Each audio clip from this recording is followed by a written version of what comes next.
नमस्कार दोस्तों, आपका स्वागत है हमारे इस चैनल में एडवोकेट कृष्ण कुमार त्रिपाठी।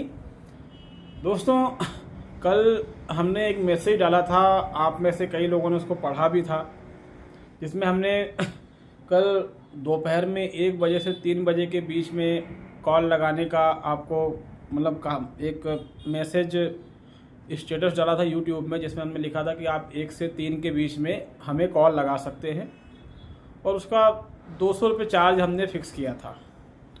तो हमने 1 से 3 के बीच का सेशन डिसाइड किया था, लेकिन आपको बता दूं कि हमको 1 से 4:30 बज गई थी, क्योंकि फ़ोन इतने सारे आ रहे थे और हमने कई लोगों से बात करी, कई लोगों के कॉल आए, उत्तराखंड से कॉल आए, महाराष्ट्र से कॉल आए, बंगाल से भी कॉल आया, यूपी बिहार से बहुत सारे कॉल आए, दिल्ली से कॉल आए, ठीक है, इवन हैदराबाद से भी कॉल आए।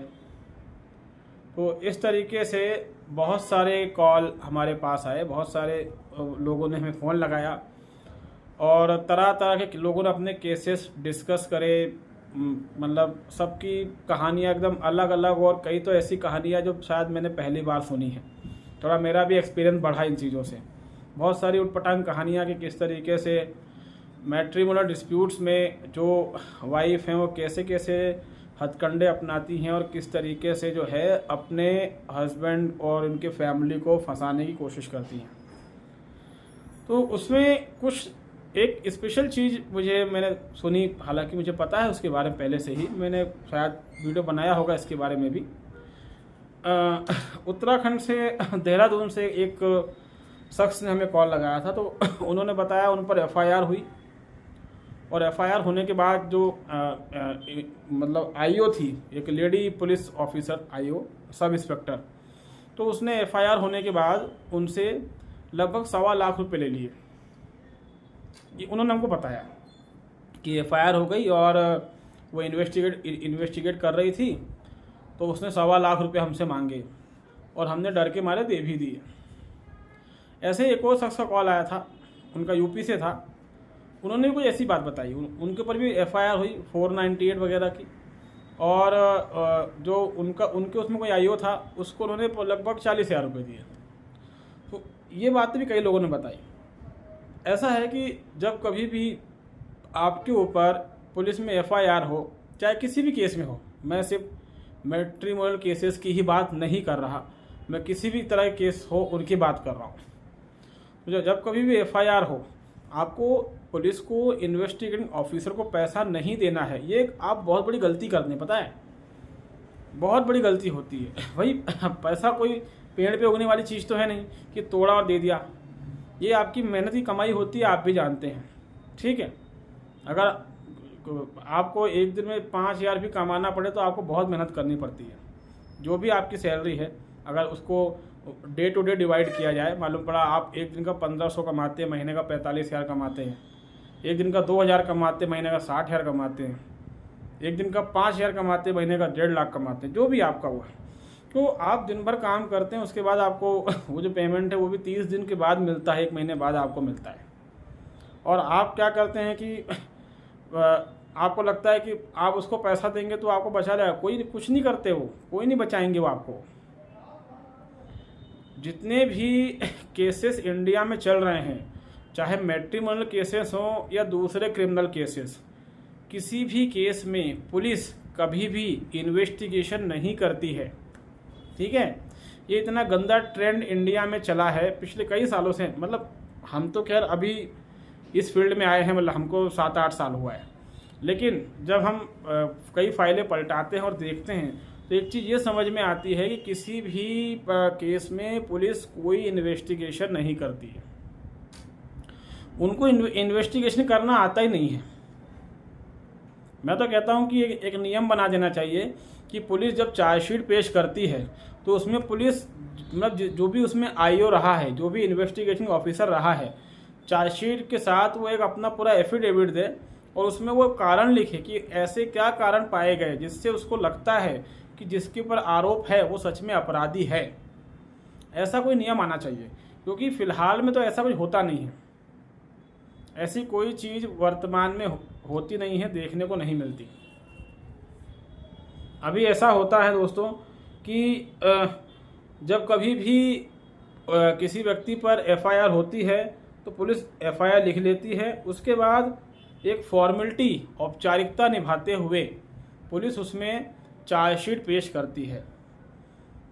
मतलब पुलिस वाले कभी ये प्रयास नहीं करते कि यार जिस पे एफआईआर हुई है वो बेकसूर भी हो सकता है, हम जांच कर लें, और अगर वो बेकसूर पाया जाता है तो हम एफआईआर लगा दें कोर्ट में, हम बता दें कोर्ट को कि बंदा बेकसूर है।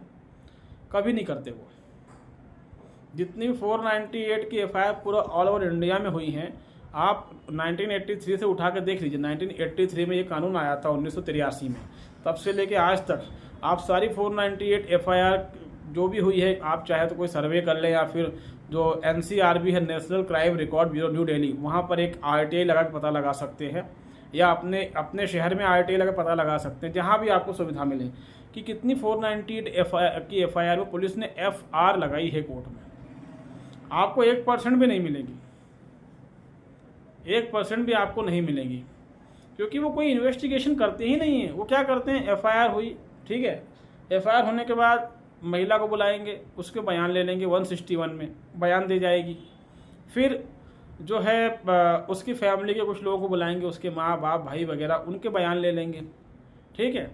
और उसके बाद वो महिला एक लिस्ट दे जाएगी कि मेरा इस चीज़ है ना फलां ढंग का, उसको वो उसी एफआईआर में अटैच कर देंगे। उसके अलावा शादी के फ़ोटो वोटो और पत्रिका वो भी एफआईआर में अटैच कर देंगे। बस यही होता है। उसके अलावा उसमें जो व्यक्ति है जिस पर एफआईआर हुई है उसको 41A का नोटिस टिका देंगे और उसकी गिरफ्तारी का जो होता है अरेस्ट मेमो वो भर के उसमें उसको रिलीज़ भी कर देंगे, और ये सब बंच बना के वहाँ पर कोर्ट में पेश कर देंगे। इसी को चार्जशीट कहते हैं। पूरी चार्जशीट पलटा के आप देखोगे तो उस चार्जशीट पढ़ने से कभी आपको फील ही नहीं आएगा कि साला इसको पूरा देखने से ये कहाँ साबित हो रहा है कि व्यक्ति अपराधी है, ये कहाँ प्रूव हो रहा है। तो सिर्फ ये मैट्रिमोनियल केसेस की ही बात नहीं कर रहा हूँ, कोई सा भी केस आप उठा लो, मर्डर केस है, बलात्कार का मामला है, पॉस्को का मामला है, आपके पास चोरी का मामला है, डकैती का मामला है, ठीक है, चीटिंग का कोई केस दर्ज है, अटेम्प्ट टू मर्डर का कोई केस दर्ज है, आत्महत्या से उकसाने का कोई मामला दर्ज है आपके ऊपर, ठीक, कोई सा भी मामला है आपके ऊपर, तो आप उसमें यही पाएंगे कि कोई इन्वेस्टिगेशन पुलिस द्वारा नहीं की जाती। वो पिछवाड़ा कुर्सी में रखते हैं और रिपोर्ट बैठ के बना देते हैं, बात खत्म हो जाती है, ना कोई जांच न कुछ भी नहीं, ऐसा होता है। तो उसको आप जो पैसे देते हैं, आप 1.25 लाख दे दिया भाई ने, और वो 1.25 लाख देने का मतलब क्या निकला। मैं तो एक बार खुल के बोलता हूँ कि तुम 1.25 लाख जज को दे देते ना तो तुमको बरी कर देता। समझ में आया? तुमने इतना पैसे दे दिया, तुम 1.25 लाख अगर सेशन जज या मजिस्ट्रेट को दे देते, वो सब चलता है कोर्ट में, आपको पता होगी वाली बात, तो तुम बरी हो जाते। इतना पैसा दे रहे हो यार। तो जिस तरीके से अब पता ही लोगों के मन में क्या आ जाता है, लोग आप रिश्वत दे रहे हैं, लेकिन आपके अंदर इतनी समझ होनी चाहिए कि करप्शन इंडिया में इतने हाई लेवल पर है कि रिश्वत देने के बाद भी काम नहीं हो रहा है। लोग कहते हैं कि सर पुलिस वाला हमको डरा रहा था कि तुमको अंदर कर दूंगा, ये धारा लगा दूंगा, ये धारा बढ़ा दूंगा। अरे ऐसे कैसे बढ़ा देगा? पहली बात तो ये कि जब कभी भी आपके ऊपर एफआईआर होती है तो ये आपको चाहिए कि किसी समझदार वकील को एंगेज करें, ठीक है। दूसरी बात है कि हमने हमारे कई वीडियो में बताया है कि जब एफआईआर होती है तो तुरंत एफआईआर की कॉपी लें, उसमें जो पूरी कंप्लेंट लिखी रहती है उसको पढ़ें और उसका रिप्लाई बना के पुलिस स्टेशन को भेजें, वहाँ देकर आएँ। अगर वो ना ले तो रजिस्टर्ड पोस्ट से भेजें, और उससे संबंधित जो भी एविडेंस आपकी बेगुनाही के हों वो भी उस पुलिस वाले को दें या रजिस्टर्ड पोस्ट से भेजें। साथ में मजिस्ट्रेट के पास एक एप्लीकेशन लगाएं एफआईआर को मॉनिटरिंग करने की। सेक्शन 156(3) में लगती है एप्लीकेशन। सेक्शन 156(3) सिर्फ एफआईआर करवाने के लिए नहीं है, उसको मॉनिटरिंग वगैरह करने का भी है।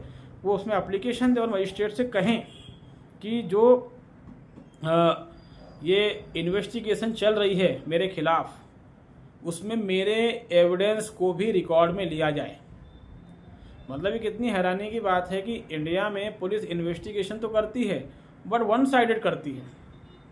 ये मैंने मतलब हर केस की ये कहानी है। अगर आप इन्वेस्टिगेशन करो तो पूरा इन्वेस्टिगेट करो ना, दोनों पक्षों की बातों को सुनकर, जो भी एविडेंस आ रहा है सबको रिकॉर्ड में लेकर वो वन साइड इन्वेस्टिगेशन करती है।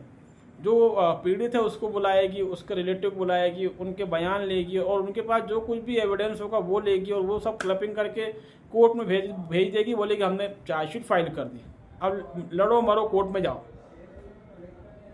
तो ये बहुत ही हैरान करने वाली चीज़ है। आप जो है कभी भी एफआईआर हो इमीडिएटली जो है संबंधित जो मजिस्ट्रेट है उसके पास जाइए, उसको एप्लीकेशन दीजिए कि हमारे रिकॉर्ड भी पुलिस जो है, हमारा एविडेंस भी पुलिस अपने रिकॉर्ड में ले, उनको भी इंक्लूड करे, उनके अकॉर्डिंग जांच करे, उसके बाद ही चार्जशीट फाइल करे। ये देने के बाद जब आप ऐसा करेंगे पुलिस को झक मार के करना पड़ेगा। अगर उसके बाद भी पुलिस पहले नहीं करता है ऐसा, वैसा तो करेगा ही करेगा, लेकिन फिर भी मान लो 1% ऐसा हो गया कि वो ऐसा नहीं कर रहे हैं, तो उसमें जो है आपको फिर उसके खिलाफ कोर्ट में मुकदमा लगा देता है। ठीक है, आईपीसी में धाराएं दे के रखी हैं, जो मतलब पुरानी जो आईपीसी थी, अब तो बीएनएस हो गया है वो, उसमें सेक्शन 166A वगैरह दे के रखा था, जिसमें लिखा हुआ है कि किसी को फंसाने के लिए लोक सेवक द्वारा, मतलब पब्लिक सर्वेंट द्वारा किसी को झूठे केस में फंसाने के लिए अगर कोई कूट रचित रिपोर्ट तैयार की जाती है, कूट रचित मतलब फर्जी, तो उसको दंड दिया जाएगा।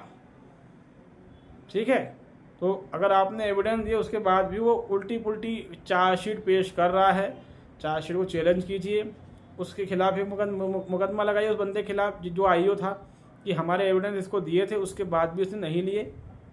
ठीक, ये सब करेंगे ना तो केस जीतेंगे। किसी पुलिस वाले को रिश्वत बांटना कि सर मुझे लगा कि वो मैं उसको पैसे दूंगा थोड़ा वो हो जाएगा, ऐसा कुछ भी नहीं होता है। ये एक बहुत बड़ा वो है, मिथ है। ऐसा कुछ भी नहीं होता है। और ऐसा क्यों है? ऐसा इसलिए है कि आपके पुलिस डिपार्टमेंट में, आपको शायद अच्छी ना लगे मेरी बात, लेकिन ये रियलिटी है कि आधे से अधिक तो गंवार भरे हुए हैं। आपको ही पता सरकारी महकमों के हाल इतने बेहाल क्यों हैं। आधे तो आरक्षण से उठ के आ जाते हैं, आप भी जानते होंगे, कुछ सिफारिश से आ जाते हैं, कुछ अपने दम पे आते हैं, लेकिन उनकी चलती नहीं है। तो ओवरऑल जो पुलिस डिपार्टमेंट है, उसी पुलिस डिपार्टमेंट नहीं, सारे डिपार्टमेंट ये एक कचरा है। तो वहाँ जो व्यक्ति चार्जशीट बना रहा है, हकीकत ये है कि उसको चार्जशीट बनाना आती ही नहीं है, उसको इन्वेस्टिगेशन करना आता ही नहीं है, उसके अंदर इतना कॉन्फिडेंस और इतना नॉलेज ही नहीं है कि वो इतनी अच्छी चार्जशीट बनाए जिससे ये लगे कि इस बंदे ने ईमानदारी से इन्वेस्टिगेट किया है और उसको ऐसा फील हो कि मैं, अगर ये बंदा बेकसूर है तो मैं इसको बचा लूँ। इतना उसके अंदर कॉन्फिडेंस और नॉलेज नहीं है।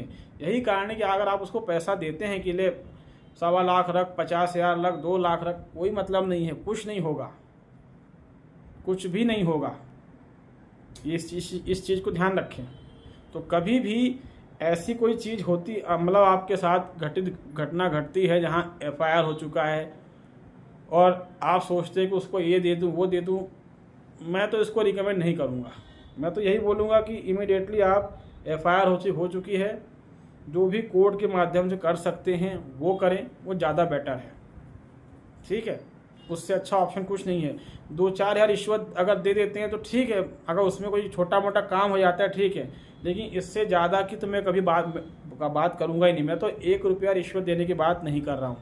लेकिन कभी आपको लगता है कि 2-4 हज़ार देने से वो इसका नाम हटा देगा, उसका नाम हटा देगा, ये सेक्शन हटा देगा, तो ठीक है।